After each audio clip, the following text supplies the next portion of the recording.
आज अचानक मुख्यमंत्री बुला लिए कैबिनेट की बैठक। 26 एजेंडों पर लगी इस बैठक में मुहर। इस बैठक से उद्योग शुरू करने वालों की हुई बल्ले बल्ले। नमस्कार, मैं हूं प्रशांत और आप देख रहे हैं सच टॉक्स। देखिए, आज बिहार कैबिनेट की एक अहम बैठक हुई है जिसमें कुल 26 एजेंडों पर मुहर लगी है और इन एजेंडों में सबसे अहम जो एजेंडा है उद्योग से जुड़ा हुआ एजेंडा है। दरअसल बिहार के मुख्यमंत्री नीतीश कुमार ने कुछ समय पहले अपने सोशल मीडिया से पोस्ट डालकर कहा था कि हम बिहार में उद्योग शुरू करने वालों के लिए सहयोग के लिए एक बड़ा फैसला लेने वाले हैं। उन लोगों के लिए हम जमीन मुहैया करा कर देंगे ताकि उन्हें उद्योग शुरू करने में आसानी हो। ऐसे में आज नीतीश कैबिनेट की जब बैठक हुई तो इस कैबिनेट में इस एजेंडा को मुहर लगा दिया गया, यानी कि अब कई सारे उद्योग को शुरू करने वाले जो लोग हैं, जो एंटरप्रेन्योर हैं, उन लोगों को अब उद्योग लगाने के लिए जगह भी दिया जाएगा बिहार सरकार की तरफ से। इस फैसले के साथ इसका असर क्या होगा, इस चीज को समझिए। सबसे पहले मैं आपको बता दूं कि ये जो जमीन जो है वो 7 जिलों में आवंटित किए जा रहे हैं, जिसमें बिहार की राजधानी पटना भी है। इसके अलावा 6 अन्य जिला भी हैं जहां पर ये जमीनें जो हैं वो आवंटित की जा रही हैं।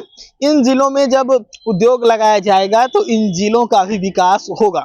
जो जमीन सरकार के द्वारा आवंटित किया जाएगा उसके उद्योग जब वहां पर लगेगा तो वहां पर विकास का जो रफ्तार है वो तेज हो जाएगा। माननीय मुख्यमंत्री महोदय ने 15 अगस्त के संबोधन में राज्य में उद्योगों को बढ़ावा देने के लिए महत्वपूर्ण घोषणाएं की थी।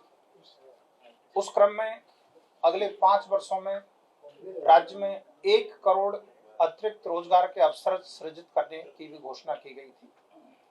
उस घोषणा के अनुपालन में आज मंत्रिपरिषद ने बहुत ही महत्वपूर्ण नीति निर्णय लिया गया है, जिसके अंतर्गत Bihar industrial investment promotion policy 2016 जो अभी लागू है, उस पॉलिसी में एक विशेष पैकेज आज घोषित किया गया है जो 31 मार्च 2026 तक जो निवेशक आवेदन करेंगे उनके लिए इस पैकेज का लाभ मिल सकेगा। इस पैकेज में कई प्रावधान हैं, जिसमें से कुछ महत्वपूर्ण प्रावधानों के बारे में आपके माध्यम से सभी लोगों को जानकारी हम लोग देना चाहते हैं। पहला एक बहुत बड़ा निर्णय है, राज्य में उद्योग स्थापित करने वाली बड़ी कंपनियों को, बड़े निवेशकों को निःशुल्क जमीन हस्तांतरण का निर्णय लिया गया है। बियाडा के इंडस्ट्रियल एरियाज में वैसे निवेशक जो 100 करोड़ इन्वेस्टमेंट करते हैं और 1000 प्रत्यक्ष रोजगार सृजित करते हैं, उनको परियोजना के हिसाब से 10 एकड़ तक की भूमि निःशुल्क दी जा सकेगी। दूसरी कैटेगरी है कि यदि 1000 करोड़ रुपए का निवेश करते हैं तो उनको 25 एकड़ तक की भूमि डिपेंडिंग ऑन द प्रोजेक्ट दी जा सकेगी। और तीसरा है कि जो फॉर्च्यून 500 कंपनीज है वो यदि कोई निवेश करते हैं राज्य में तो उनको 10 एकड़ तक की भूमि depending on the project site दी जा सकेगी। तो इससे राज्य में जो बड़ी कंपनियां हैं और बड़े निवेशक हैं उन्हें भूमि सुगमता से मिल पाएगी बियाडा के इंडस्ट्रियल एरियाज में। और ऐसा अनुमान है कि देश के विभिन्न हिस्सों में जो बड़े बड़े निवेशक अपनी मैन्युफैक्चरिंग कैपेसिटी लगाए हुए हैं, उनमें से कई अब विचार करेंगे कि बिहार में भी वो अपना इंडस्ट्री सेटअप करें। और इन 3 तरह के निवेशकों को जो निःशुल्क जमीन का निर्णय लिया गया है, इसमें अब तक जो प्रारंभिक उद्योग विभाग की चर्चा हुई है निवेशकों से, बहुत ही सकारात्मक रेस्पॉन्स नजर आ रहा है।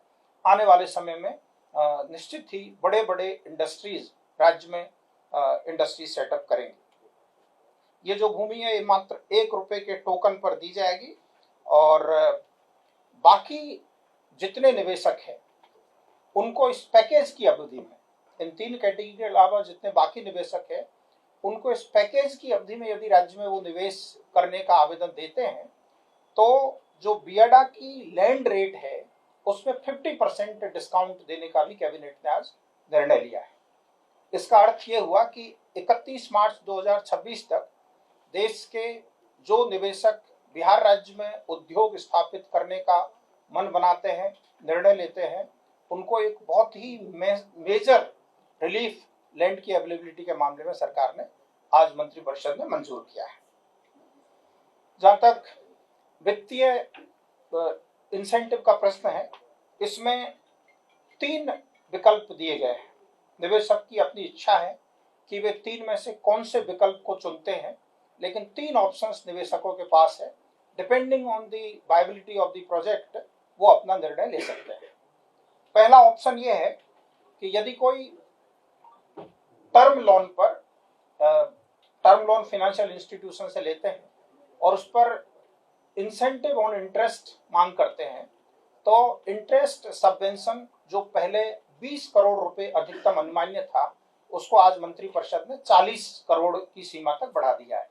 यानी इंटरेस्ट सबवेंशन जो 2016 की पॉलिसी में सामान्यतः चल रहा था, उसको इस पैकेज की अवधि के लिए डबल कर दिया गया है।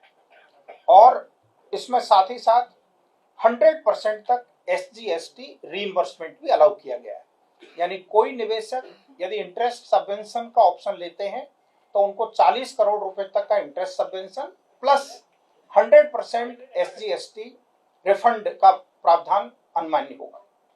दूसरा ऑप्शन ऐसा है कि जो मात्र SGST का रीइंबर्समेंट चाहते हैं, जो इंटरेस्ट सबवेंशन नहीं लेना चाहते हैं, उनको नेट SGST रीइंबर्समेंट जो हो सकता है उसका 300% तक, अप्रूव्ड प्रोजेक्ट कॉस्ट के 300% तक 14 साल तक SGST का रीइंबर्समेंट किया जा सकेगा। यानी जो लोग टैक्स में मेजर रिलीफ लेना चाहते हैं उनके लिए ये ऑप्शन नंबर 2 है। और तीसरा ऑप्शन जो कैपिटल सब्सिडी के बारे में है, प्रोजेक्ट कॉस्ट का 30% तक की सीमा तक कैपिटल सब्सिडी दी जा सकेगी। निवेशक के ऊपर है कि वो इनमें से कौन सा विकल्प चुनते हैं और उनकी जो वायबिलिटी है उस हिसाब से वो अपना निर्णय ले सकेंगे। साथ ही साथ राज्य से निर्यात को प्रोत्साहन करने के लिए हमारा जो एक्सपोर्ट इंसेंटिव पहले मिलता था उसको दुगना कर दिया गया है और उसकी समय सीमा अब 14 वर्ष कर दी गई है। हमारे यहाँ पर जो एम्प्लॉयमेंट जनरेशन इंसेंटिव है, टेक्सटाइल यूनिट के लिए यदि कोई टेक्सटाइल मैन्युफैक्चरर एम्प्लॉय करता है हमारे राज्य के लोगों को, तो उनको 5,000 रुपये प्रति माह प्रति एम्प्लॉय की दर से एम्प्लॉयमेंट इंसेंटिव मिलेगा। और ESI और EPF में जो खर्चा वो करते हैं उसका 300% तक का सपोर्ट मिलेगा। टेक्सटाइल के अलावा बाकी जो यूनिट्स है उनको 2,000 रुपये पर मंथ पर एम्प्लॉय की दर से एम्प्लॉयमेंट जनरेशन इंसेंटिव मिलेगा और ESI और EPF का 100% सपोर्ट मिलेगा।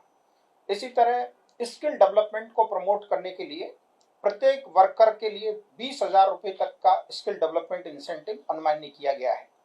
राज्य में पर्यावरण संरक्षण को बढ़ावा देने के लिए environmental protection incentive 25% of reimbursement up to ₹1 crore का प्रोविजन किया गया है। राज्य में रिन्यूएबल एनर्जी को बढ़ावा देने के लिए रिन्यूएबल एनर्जी यूजेज इंसेंटिव के रूप में 20% तक लगभग 6 लाख रुपए मैक्सिमम तक अनुमान्य किया गया है। साथ ही साथ कॉमन फैसिलिटी सेंटर डेवलपमेंट के लिए इंसेंटिव एवं पेटेंट रजिस्ट्रेशन, क्वालिटी सर्टिफिकेशन आदि के लिए भी सपोर्ट का प्रोविजन किया गया है। इस संबंध में विस्तृत नीति आज उद्योग विभाग द्वारा जारी कर दी जाएगी और आपको यह प्रेस नोट दिया गया है जिसमें विस्तृत जानकारी दी गई है। इसी क्रम में मैं आपको यह भी बताना चाहता हूं कि राज्य सरकार ने जुलाई 2024 में एक सैद्धांतिक कैबिनेट डिसीजन लिया था कि हम सभी जिलों में जहां पर इंडस्ट्रियल पार्क्स नहीं है या जहां इंडस्ट्रियल पार्क्स में जमीन नहीं बची है, वहां नए इंडस्ट्रियल पार्क स्थापित करने के लिए लैंड एक्वायर करेंगे। मुझे प्रसन्नता है आपको ये संसूचित करते हुए कि पिछले 1-1.25 वर्ष में राज्य सरकार ने 32 नए इंडस्ट्रियल पार्क्स के लिए 14,600 एकड़ जमीन के अर्जन की स्वीकृति प्रदान की है।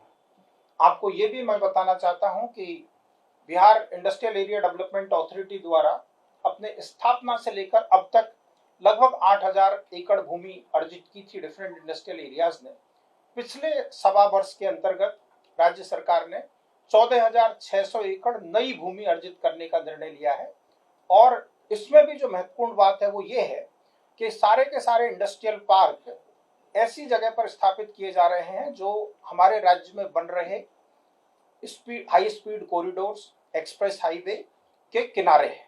जैसे वाराणसी कोलकाता एक्सप्रेस हाईवे के किनारे रोहतास जिले में, औरंगाबाद जिले में करीब 500 एकड़ भूमि का इंडस्ट्रियल पार्क बनाने की स्वीकृति दी गई है। इसी तरह आमस दरभंगा एक्सप्रेस हाईवे बन रहा है, उसमें दरभंगा में इस रोड के किनारे भू अर्जन किया गया है। पटना पूर्णिया में जहां पर पटना पूर्णिया एक्सप्रेस वे पूर्णिया के समीप पहुंचता है, वहां स्वीकृति प्रदान की गई है। और ये सारे के सारे 32 जो लोकेशंस है वो प्राय वेरी वेल कनेक्टेड ही लोकेशंस है।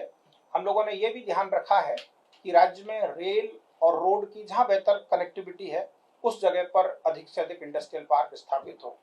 आज की एक और बहुत महत्वपूर्ण हाईलाइट यह है कि आपको जानकारी होगी कि पटना के समीप जहां Darbhanga Amas express highway Patna bypass rail line यानी नेवरा दनियावा रेल लाइन को क्रॉस करता है जैतिया गांव में, वहां 105 एकड़ जमीन सरकार ने अर्जित की है मल्टी मॉडल लॉजिस्टिक पार्क्स की स्थापना के लिए, ताकि कंटेनराइज्ड कार्गो पोर्ट से सीधा पटना आ सके और यहां से एक्सपोर्ट होने वाली कमोडिटी सीधे इस MMLP के माध्यम से बाहर जा सके।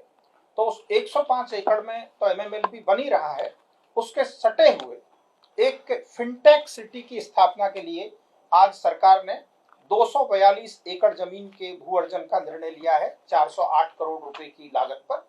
जिस प्रकार गुजरात राज्य में गिफ्ट सिटी स्थापित हुआ है, उसी की तर्ज पर बिहार में ये फिनटेक सिटी पटना के समीप स्थापित होगा, जिसमें अपेक्षा है, ये अनुमान है कि बहुत बड़े पैमाने पर जो इन्वेस्टर्स है उनको यहाँ पर सुगमता पूर्वक इंफ्रास्ट्रक्चर मिलेगा और वो बड़ा बड़ा निवेश कर सके। जमीनों का चयन हो गया, कौन कौन सा जमीन जो है वो आवंटित किया जाएगा, ये तमाम तरह की विस्तृत जानकारी जो है वो आज कैबिनेट के द्वारा दी गई है। तो ये 7 जिले हैं, इन 7 जिलों में जो जमीनें चयनित हुए हैं उन जमीनों पर अब रोजगार लगाया जाएगा। पटना से सच टॉक्स के लिए प्रशांत कुमार।